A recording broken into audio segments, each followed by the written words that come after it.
boêmios bebendo, cantando e dançando ao som da orquestra.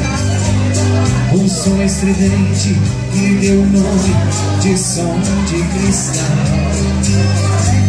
A casa noturna, boate falada, lugar de boa fama, com as portas abertas durante a noite, entra quem quiser.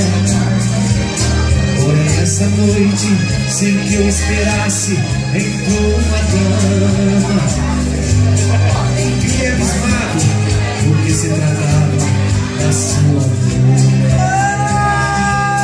Ela se cansou de dormir sozinha, esperando por mim, e nessa noite resolveu dar fim a sua longa e maldita espera. Ela não quis mais levar a vida de mulher honrada, se na verdade não adiantou nada ser mulher direita conforme ela era.